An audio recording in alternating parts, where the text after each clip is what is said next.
হরকত হচ্ছে মাত্র তিনটি, আরবিতে হরকত হচ্ছে মাত্র তিনটি। প্রথমটি আপনারা দেখতে পাচ্ছেন জবর, দ্বিতীয়টি হচ্ছে জের এবং তৃতীয়টি হচ্ছে পেশ। হরফের উপরে আমরা এইভাবে বাঁকাভাবে যে দাগটা দেখতে পাবো সেটাকে বলা হচ্ছে জবর। জবর সবসময় হরফের উপরে থাকে। জের হচ্ছে সেম জবরের মতোই, জবর দেখতে যেমন জের দেখতেও একই রকম, তবে পার্থক্য হচ্ছে জবর থাকে উপরে, জের থাকে নিচে। যেমন এখানে দেখেন বায়ের উপরে কিন্তু জবর আছে, বায়ের উপরে এরকম বাঁকা একটা দাগ, এটা হচ্ছে জবর। আর এখানে দেখেন সিন, সিন হরফের নিচে এরকম বাঁকা একটা দাগ, দাগ কিন্তু দেখতে দুইটা সেম, তবে উপরে থাকার কারণে এটার নাম হয়ে গেল জবর, আর নিচে থাকার কারণে এই দাগটার নাম হয়ে গেল জের। আর পেশ হচ্ছে যেটা সবসময় গোল আকারে থাকে, এই যে এইভাবে গোল আকারে থাকবে ওয়াওয়ের মতো, এটাকেই বলা হয় পেশ। এখানে দেখেন বাংলাতেও লেখা রয়েছে উপরে থাকে জবর, নিচে থাকে জের, চিহ্ন কিন্তু একই রকম, উপরে থাকলে জবর হবে আর হরফের নিচে থাকলে জের হবে। আর এখানে লেখা রয়েছে গোল থাকলে পেশ। তাহলে জবর কোনটা, জের কোনটা, পেশ কোনটা সেটা আমরা বোঝার চেষ্টা করলাম। এরপরে আমরা নিচে চলে যাচ্ছি। নিচে দেখেন হরকত কাকে বলে এর একটা সংজ্ঞা দেয়া আছে। এক জবর এক জের এক পেশকে হরকত বলে। এক জবর এক জের এক পেশকে হরকত বলে। এক জবর এক জের এক পেশকে হরকত বলে। অর্থাৎ যে কোনো একটা হরফের উপরে এক জবর থাকুক সেটাকেও আমরা হরকত বলবো, যে কোনো হরফের নিচে এক জের থাকুক সেটাও হরকত, যে কোনো হরফের উপরে এক পেশ থাকুক সেটাও হরকত।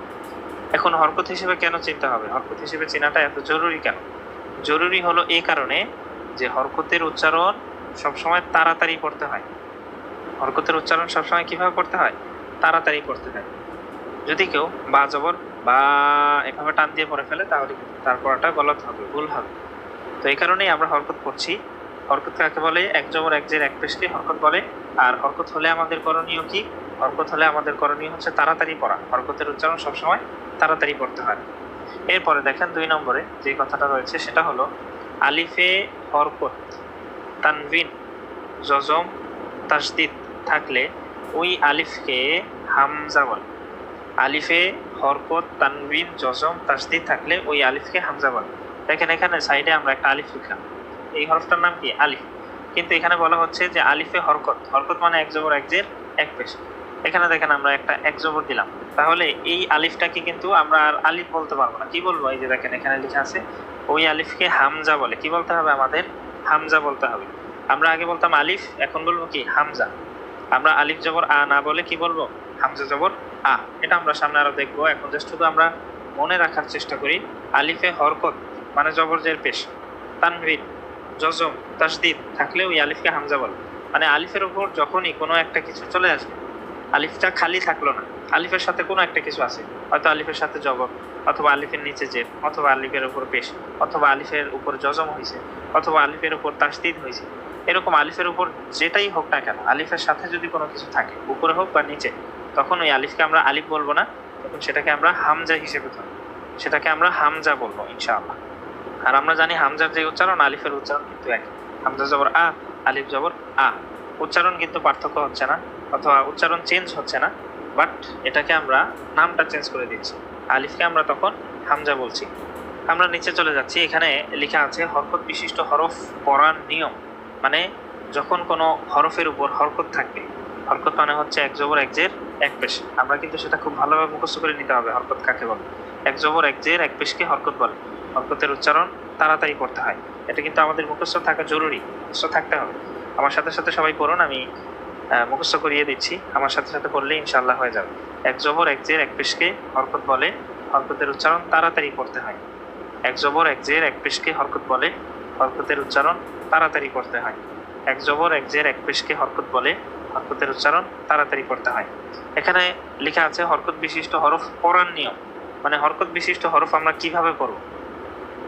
জবর জের এবং পেশ এগুলো বাংলা ভাষায় যথাক্রমে আকার, হ্রস্ব ইকার এবং হ্রস্ব উকারের মতো কাজ করে। যেমন আমরা যদি একটা হরফ লিখি, এখানে আমরা জিম হরফটা লিখলাম, জিম হরফের উপরে আমরা একটা জবর দিলাম। এখন এই জিম থেকে, এই হরফটার নাম কি? জিম। এই জিম থেকে আমরা শুধুমাত্র বর্গীয় জটা নিব আর কি, বর্গীয় জ। এতে আমরা বর্গীয় জটা নিলাম। আর এখানে জবরের কারণে আমরা কি বলেছিলাম, আকার দিতে হবে, এখানে আমরা আকার দিয়ে দিই, তাহলে জিম জবর কি হয়, যা হয়। তারপরে আমরা যদি এখানে অন্য আরেকটা হরফ লিখি, লাম হরফটা লিখলাম, এই হরফটার নাম হচ্ছে কি, লাম। এই লামের থেকে আমরা কি নিতে পারবো, শুধুমাত্র লটা নিতে পারবো। এখানে আমরা ল নিলাম। ধরেন এখানে একটা জবর দেওয়া আছে, জবরের কারণে আমরা এখানে কি দিব, আকার দিব। তারপরে যদি জের থাকতো কি দিতাম, হরফটার নাম কি, লাম।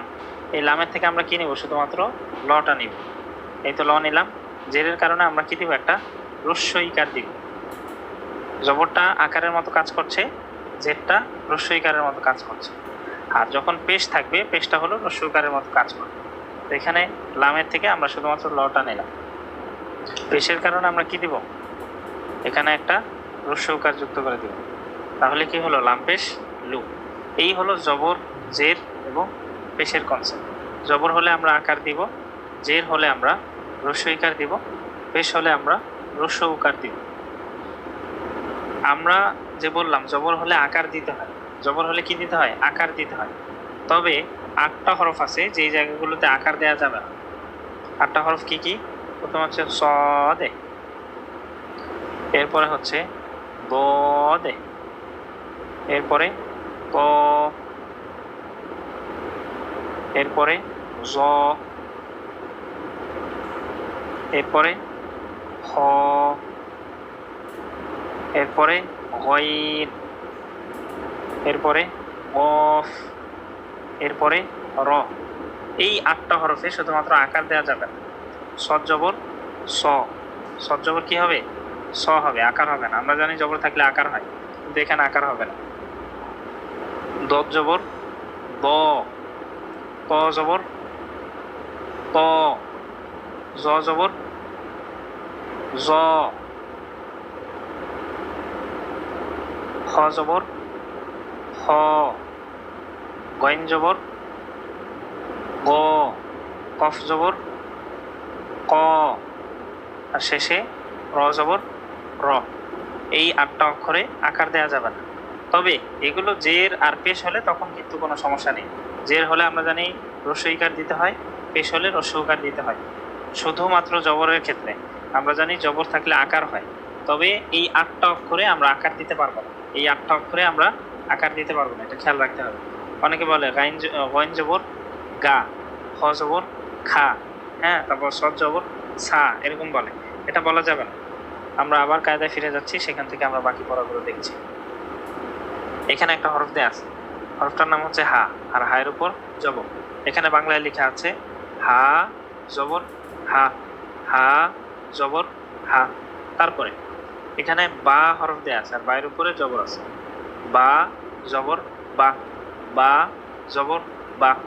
এরপরে তায়ের নিচে জের দেয়া আছে, তা জের তি, তা জের তি, টান নেই কিন্তু। আমরা যদি তা জের তি বলি তাহলে বলা হবে।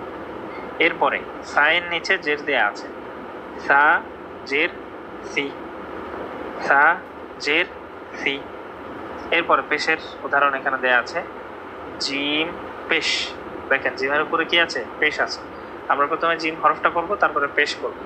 জিম পেশ জু, জিম পেশ জু, টান দেওয়া যাবে না। এরপরে ফায়ের উপরে পেশ দেয়া আছে, ফা পেশ ফু, ফা পেশ ফু, এভাবে পড়তে হবে, কোনো ধরনের টান দেওয়া যাবে না।